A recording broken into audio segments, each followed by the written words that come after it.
아직 어둠이 벗겨지지도 않았을 시간 소금물에 절궈놓은 배추를 건지러 나섰습니다. 컴컴한 어둠은 마치 암울한 내 마음을 대변하는 듯 계단을 내려가는 발걸음이 무겁기만 했어요.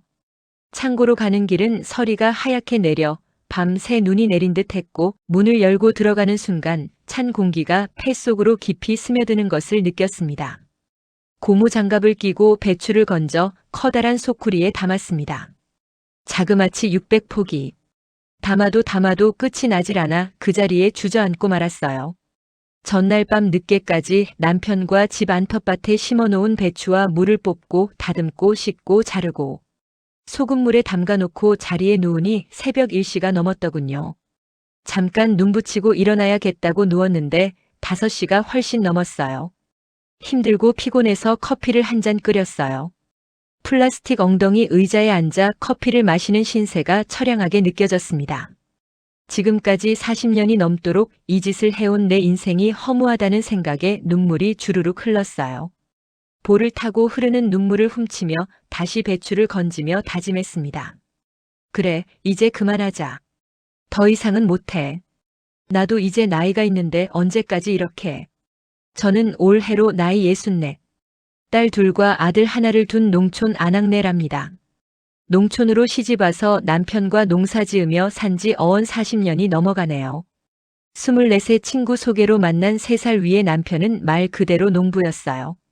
남편의 첫인상은 건장하고 다부진 체격의 말주변은 없었지만 딱 봐도 성실함 자체였어요. 지금까지 40년을 함께했지만 단 한 번도 거짓말로 저를 속인 적도 없고 내가 모르는 외박도 한 번 없었던 사람이에요. 우리는 그 흔한 외국 여행도 한 번 못 해본 완전 촌부입니다. 결혼할 당시 넉넉치 않은 남편과 안 해본 일이 없었어요. 아침 일찍부터 일어나 하루 종일 떼약볕에서 담배 잎을 따서 말리기를 반복하고 어스름 저녁이 되어 집으로 돌아오면 시부모님 저녁상 차려드리고 설거지하고 12시가 다 되어서 잠자리에 들 수 있었어요. 남편이 닮은 완강한 고집의 시아버님, 정말 소처럼 일하시던 분이셨죠. 큰 며느리인 저를 위해 뭐든 해주셨던 저에게는 남편보다 더 기둥 같았던 분이셨어요. 30대 초반 어느 날 일하다가 무릎을 다쳐 다리를 저는 모습을 보고 물으셨어요. 예, 어머마. 너 다리를 왜 저니? 아, 네. 일하다가 넘어져서 무릎이 안 좋아졌어요. 시간 지나면 괜찮아질 줄 알았는데 잘 낫질 않네요. 아버님. 이 말을 들으신 시아버지는 며칠 뒤 시커먼 색깔의 액체를 들고 오셔서 말씀하셨어요. 이거 어머마, 무릎에 좋은 한약이다. 때 놓치지 말고 마시거라. 저는 아버님이 주신 것이기에 성실하게 시간 맞춰서 다 마셨어요. 그랬더니 놀랄 만큼 무릎 통증이 사라졌습니다. 나중에 남편이 그러더군요. 당신 아버지가 주신 약이 뭔지 알아? 뭔데요? 아버님이 무릎에 좋은 거라며 주신 건데 약간 한약 냄새가 나던데? 재미있다는 듯이 얼굴에 미소를 머금고 남편이 알려주더군요. 그거 고란이랑 한약재 넣고 푹 과서 당신 준 거야. 노인네가 어디서 얻어 들으신 모양이더라고. 그 말을 듣는 순간 속이 메스꺼운 것 같고 이상하더라고요. 대개 농촌에서는 혹독한 일에 지쳐서 쩔쩔매며 살지만 농한기인 겨울에는 일보다는 집에서 쉬는 경우가 많았어요. 하지만 나에게는 혹독한 추위만큼 엄한 시어머니 밑에서 눈치 보는 혹독한 시집살이의 시작이었습니다. 하루는 일 끝나고 집에 들어오자 어머님이 그러시더군요. 너희들이 어제는 속골을 안 배워놓고 일 나갔더구나. 그래서 오늘 아버지하고 내가 속골 배워오느라 힘들었다. 이 말씀은 집안일이 모두 남아있다는 의미였어요. 빨래, 식사 준비, 설거지, 외양간 청소. 저에게는 하루 24시간이 모자랄 정도로 일이 많았어요. 형제가 많았던 시댁은 남편 위로 3명의 시누이가 있었고 밑으로 시누이 1명, 시동생 1명이 있었어요. 형제들 모두가 결혼 후 외지에서 살았기 때문에 때가 되면 시골집은 왁자지껄 했답니다. 명절이 돌아오는 것이 무서울 정도로 혼자 해야 할 일이 너무 많았지요. 그렇게 남편과 일도 많이 하고 열심히 살았어요. 저희가 모은 돈과 아버님의 도움으로 작지 않은 과수원을 구입한 게 제 나이 36대였어요. 남의 과수원에서 일을 많이 했기도 했고 농사에는 모르는 것이 없었던 시아버님과 남편 덕에 일도 많이 줄었고 1년 수입도 힘들게 해온 다른 농사보다 좋았어요. 과수원 농사를 시작한 첫 해 구정 명절이었어요. 그 해 배추값이 폭등해서 김장김치가 말 그대로 금치가 뉴스로 도배되던 때였어요. 큰 형님이 이야기하기 시작했어요. 올케야 올해 김장 몇 포기 했어? 우리 7식구가 먹으려면 많이 해야 되잖아요. 그래서 200포기 했어요. 당시에는 차도 많지 않았던 시기의 농촌이라 겨울에 장에라도 가려면 오토바이나 자전거를 이용하곤 했지요. 특별한 것 말고는 겨울철 저장 음식은 김장김치라고 해도 과언이 아니던 시절이었어요. 배추값이 너무 비싸서 우리는 겨우 20포기 했어. 내 식구가 1년을 어떻게 먹을 수 있겠어? 그래, 맞아. 그러니까 내년부터는 우리가 배추값을 지불할 테니 올케가 심어서 같이 김장하면 어떨까? 우리 집 앞마당에만 심어도 충분히 넓은 집이었기에 워낙 형제들과 정이 두터웠던 남편은 흔쾌히 수락을 했어요. 남자들은 잘 모르지요. 사실 김장하려면 배추, 무 다듬어서 씻고 소금물에 절였다가 꺼내서 물기 빼고 무는 채쳐서 준비해야 하고 마늘, 파, 기타 등등의 많은 재료들이 필요하잖아요. 그렇게 시작된 가족 김장은 해를 거듭할수록 형님들의 요구사항도 많아지고 빠지는 사람도 하나씩 생기곤 했어요. 시부모님 모두 돌아가시고 우리 애들도 모두 결혼해서 도시에서 살기 때문에 이제는 이 넓은 집에 남편과 저만 덩그라니 남았어요.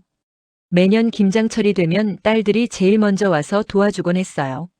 몇 년 전부터 큰딸이 유독 저를 많이 챙기더군요. 겨울에 일 없으면 서울로 불러서 옷도 사주고 맛있는 음식도 먹곤 했어요. 딸이 그러더군요. 엄마를 생각하면 불쌍해서 눈물이 자꾸 나요. 갑작스러운 딸의 이야기에 의아해서 물었어요. 왜? 엄마는 농번기에 그렇게 일을 많이 하면서 매년 김장을 너무 많이 해야 하고 도대체 언제 쉴 수 있어요, 평생을. 딸 아이의 눈에는 물기가 촉촉했어요. 에이, 엄마가 힘 닿는 데까지는 해야지 뭐. 대답은 그렇게 했지만 속으로는 사실 엄마 많이 힘들어라고 얘기하고 싶었어요. 집으로 돌아오는 버스 안에서 딸의 말이 자꾸 머릿속을 흔들었어요. 작년 김장 때였어요. 형님들은 한 명도 오지 않았고 딸 둘과 며느리가 와서 배추 씻고 무 썰고 저를 도와 김장 준비를 했어요. 저녁을 먹으면서 성격이 남자 같은 둘째 딸이 불만을 터뜨렸습니다. 엄마, 아빠, 이제 고모들 김장은 그만하세요. 이렇게 매년 우리만 와서 준비 다 하는데 고모들은 한 분도 안 오시잖아요. 남편은 애들 눈치를 보며 말을 못하고 있었어요. 엄마, 우리 것도 하지 마세요. 누나들도 각자 알아서 김장하던지 아니면 사서 먹던지 해. 아들과 며느리도 거들었어요. 맞아요.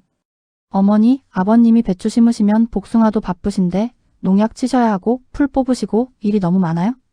아이들이 불만을 가지고 얘기하는 바람에 남편은 별말도 못하고 방으로 들어가더군요. 다음 날 배추 버무릴 준비가 거의 끝날 무렵 작은 형님이 도착했습니다. 큰딸이 뭐라고 한 소리 하더군요. 작은 고모, 어제 오셔서 같이 준비하셔야지. 오늘 오시면 어떡해요? 그래서 내가 미안해서 같이 먹을 삼겹살 사왔잖아. 쏘리. 나는 더 이야기하려는 딸의 옆구리를 살짝 꼬집었어요.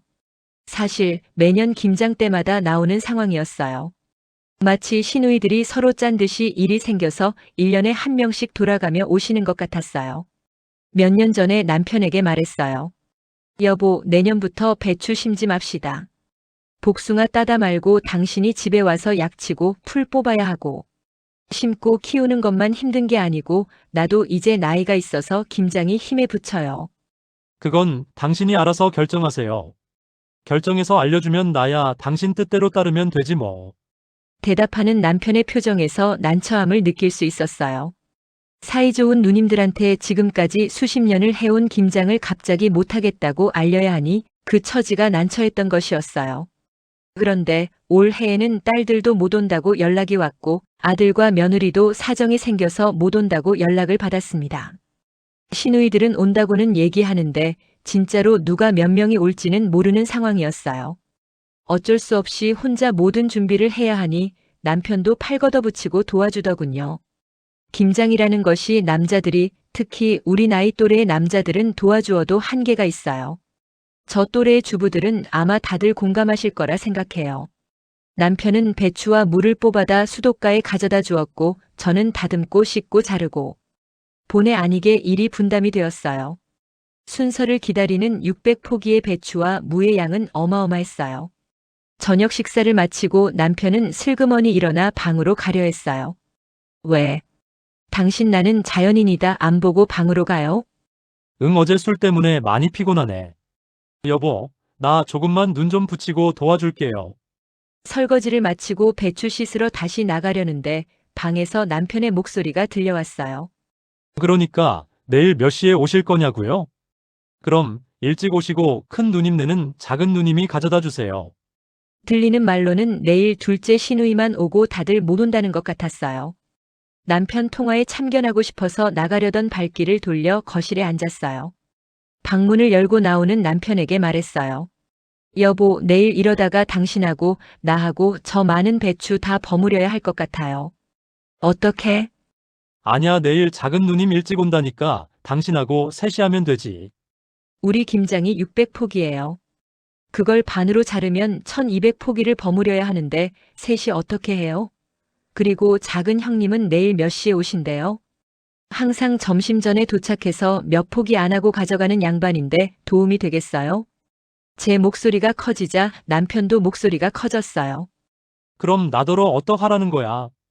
정말 막막했습니다. 어떻게 올해 김장을 끝내야 할지 앞이 캄캄했습니다. 더 따져 이야기해봐야 남편하고 싸움만 될 것 같아서 일단 내려가서 씻던 배추. 마저 씻고 무 씻어놓고 소금물에 배추 담가놓고 거실로 올라왔어요. 당신은 작년에도 배추 심지 말자고 하더니 나 독촉해서 배추 심게 해놓고 이제 와서 그러면 어떡하라는 거야? 불만에 찬 남편의 목소리가 점점 커졌어요. 당신은 말로는 내 맘대로 하라면서 고추도 미리 다 사놓고 배추모 나올 때 되면 여기저기 좋은 배추모 알아보고 다니고 언제 나와 상의하고 준비했어요. 그러니 나도 힘들어도 억지로 지금까지 끌고 온 거예요. 나 역시 늘상 내 생각보다 형제들 생각을 먼저 하는 남편에게 서운함을 토로했어요. 막상 남편과 언쟁을 벌이면서도 내심 내일 김장 버무리는 일이 걱정이 되었어요. 배추 뒤집는 거는 내가 할 테니 당신은 내일을 위해서 먼저 자. 남편이 나를 위해서 해줄 수 있는 최선의 선택이었어요. 그렇게 우리의 싸움은 끝이 나고 나는 잠깐 눈 붙인다는 게 눈 떠보니 오시가 다 되어 가더군요. 소금물에 너무 오래 절여지는 것은 아닌지 가슴이 철렁했어요. 내려가서 보니 소금물에 담가 놓은 배추를 남편이 뒤집고는 다라이에 옮겨 놓았더군요. 부랴부랴 배추 헹구고 소쿠리에 담고 한숨 돌리고 나니 맥이 풀리면서 피곤이 엄습했어요. 아침 식사를 대충 때우고 배추 속을 버무리고 있는데 작은 형님이 도착했어요. 도착해서 하는 첫 마디가 또 내 속을 뒤집어 버렸어요. 아무도 없네? 딸들 안 왔어? 속으로는 이 김장은 우리 식구용보다 형님들 가져갈 김치가 더 많아요 말하고 싶었지만 올해는 애들도 아무도 시간을 못 맞췄네요. 오늘은 형님하고 나하고 이걸 다 해야 하나 봐요. 덤덤하게 체념하듯 대답했어요. 남편은 배추 속 넣을 튜브를 펴놓았고 나와 작은 형님은 배추 속 버무리는 것을 마치고 잠깐 쉬고 있었어요. 승우 아빠 배추 속에 삼겹살 얻어먹으러 왔어요. 동네 동갑 모임하는 친구 3명이 집으로 찾아왔어요. 나중에 알았는데 큰딸이 친구한테 전화해서 우리 집 김장 소식을 이야기했고 일손이 부족한 것을 알게 된 친구가 동갑 모임하는 자기 엄마한테 얘기하면서 모임 친구들이 도와주러 오게 된 것이었어요. 같은 마을로 시집 온 동갑내기 친구들이라 수다 떠느라 웃음이 끊이질 않았어요. 그렇게 동갑 친구들과 함께 배추를 버무리고 김장통에 차곡차곡 담다 보니 어느새 해가 뉘엿뉘엿해 있었어요. 피곤한 기색이 역력한 작은 형님이 연신 미안해하며 말했어요. 올케 올해 애들 없이 해보니까 진짜로 올케가 매년 너무 고생했네. 내년부터는 우리도 따로 해야 할까봐. 올케도 이 나이에 이걸 언제까지 하겠냐. 언니하고 상의해서 할 테니 올해까지만 고생했다 생각해줘. 나는 괜찮다고 했지만 마음속 깊은 곳에서 따뜻함이 올라왔어요. 몇십 년 동안 굳어있던 응어리가 조금은 풀리는 듯 했어요. 그때 남편이 말없이 다가와 작은 형님에게 김장 담은 통을 내밀었어요. 작은 누님, 올해 김장은 서울까지 내가 가져다 드릴게요. 그리고 내년부터는 우리 각자 알아서 하십시다. 이제 우리도 좀 쉬어야지요. 순간 숨이 멎는 줄 알았어요. 늘 형제 먼저 챙기던 남편 입에서 이런 말이 나오다니. 작은 형님도 당황한 기색이 역력했어요. 그래, 그러자 너랑 올케가 그동안 너무 애썼다. 우리가 너무 했던 것 같아. 아무튼 고맙다. 말끝에 한숨인지 미안함인지 모를 숨결이 느껴졌어요. 그 순간 나는 웃음이 나올 뻔했어요. 드디어 끝이 났구나. 그날 밤 다 끝난 김장통을 바라보며 말없이 따끈한 차를 한 잔 마시며 식탁에 앉았어요. 남편이 조용히 옆에 앉아 내 손을 감싸주며 말했어요. 여보, 수고했다. 내년에는 우리 둘이 훨씬 편하게 하자. 나는 그의 손을 꼭 잡았어요. 오랫동안 굳어있던 어깨가 비로소 내려놓아지는 기분이었어요. 눈가에 그동안의 피곤함을 풀어주는 따뜻한 눈물이 맺혔어요. 그래요. 이제 우리도 좀 쉬면서 살아요. 우리 평생 일만 했잖아요. 창밖엔 초겨울 달빛이 소복이 내린 서리 위로 부드럽게 내려앉고 있었어요. 나의 지난 날들도 마치 그 달빛에 녹아내리는 듯 했어요. 긴 세월 농사와 가족을 품어낸 삶이었지만 이제는 나를 위해 살기로 했어요. 다음 날 큰딸로부터 전화가 왔어요. 엄마, 이번 토요일에 아빠와 서울에 오세요. 김장하시느라 고생하셨으니 우리가 잘 대접해 드릴게요. 어차피 김장김치 때문이라도 애들이 집에 내려오겠지만 김치를 빌미로 남편과 서울에서 데이트하는 것도 괜찮을 것 같다고 생각했어요. 우리 부부의 두 번째 인생이 이렇게 시작되었어요. 가만히 생각해보니 평생 사랑받지 못했다고 생각했던 내 삶이 사실은 누군가를 가장 크게 사랑해온 시간이었어요. 이제는 나도 나를 사랑하며 살렵니다. 인생은 60부터 라는 말이 새삼스럽네요.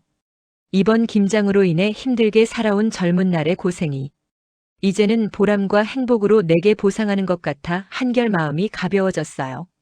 없는 살림에 힘들게 일하면서도 아이들 육아, 시부모 부양, 시댁 식구들 챙기는 것까지 모든 것이 내 몫이었다는 삶의 무게가 깃털처럼 가벼워진 남은 내 인생. 이제는 정말 남편과 단둘이 우리만의 제2의 인생을 살아보려 합니다. 남편에게 말하고 싶어요. 뛰지 않아도 돼. 이제 천천히 가자. 실화를 바탕으로 재구성한 스토리입니다. 공감하신다면 구독과 좋아요 부탁드립니다.